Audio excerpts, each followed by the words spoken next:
Hello, Wicked Edge users and John. This is a good conversation because it brings in a lot of things. Let me say this, make this very clear, that how I do it and the routine that I follow is not necessarily the only routine.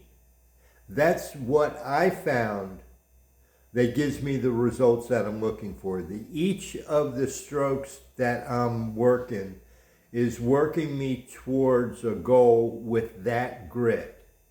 And then each next grit, I do it the same. Some people sharpen in a process that the whole thing, start to finish, works towards their end goal. I work each grit towards my end goal. I get the most out of each grit that I can, grit by grit. And then I move on to the next grit and repeat it the same way.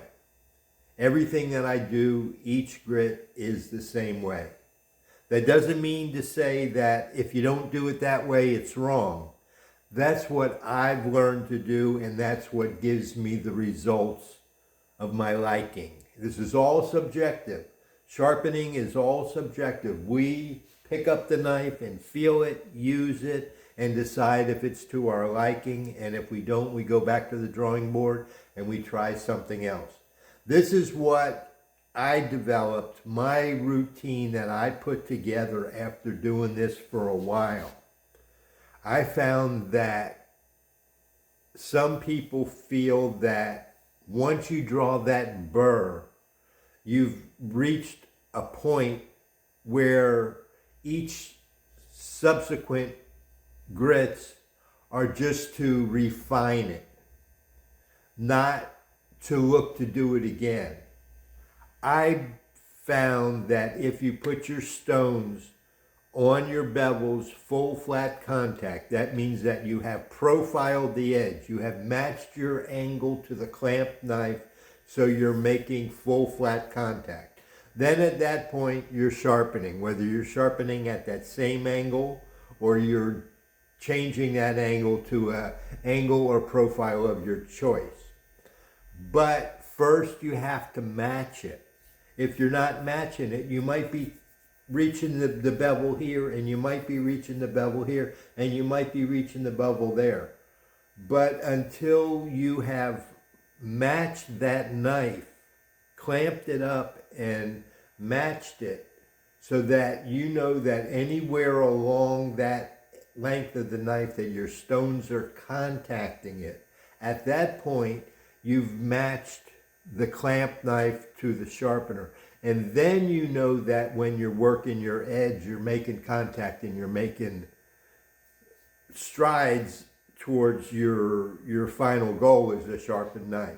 So that's why I say first you have to match it. That matching is the profiling.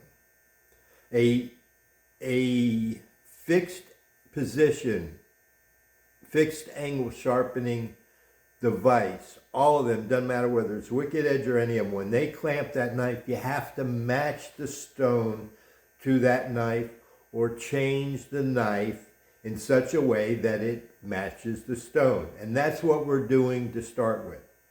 And then we draw that burr. And a lot of people at that point move on in a whole process towards the end goal. I draw the burr and do everything with that grit, and then I do it again, and I do it again, and I do it again. That is what I found gives me the results of my liking. It is not the only way. It's not necessarily your way, but it is the way that I can keep track of what my steel is doing. I can feel it. That burr is the physical ramification of full flat contact, working those bevels properly. So I look for that as my indicator with each and every grit. It gets easier with subsequent finer grits to achieve the same results and draw the burr. And the burr will get smaller and harder to detect with each and every grit. But the wicked edge, because of its precision and its solid clamping and its adjustability, if you choose to work with it, because the more basic units, it's harder to harness the precision of the wicked edge. The better, more well-equipped, more expensive units, they have adjustments built in that let you use that precision very easily. So that's the difference in the price point. So for your setup, what I suggest is you work the edge until you draw the burr. You finish with that edge leading alternating side stroke, and then I would go to the next grit and do the same thing all over again, grit by grit. Each subsequent grit I do the same until I get to the point that I feel that it's as refined as I want to take it, and then I finish with the strop. And the strop is up and off. I do not try to follow the strop longitudinally down the length of the knife, because the knife curves and you can't go up stropping the length of a knife and follow the curve of a knife point down. They're two opposite directions and it'll slash your strops. So don't try to strop in a long stroke like you would use on a knife steel, that stropping stroke. Strop more vertical and overlap on both sides, more vertical and overlap, up and off. Reduce your stropping angle maybe 1 or 2 degrees, because as you strop, the stropping action tends to roll over the edge.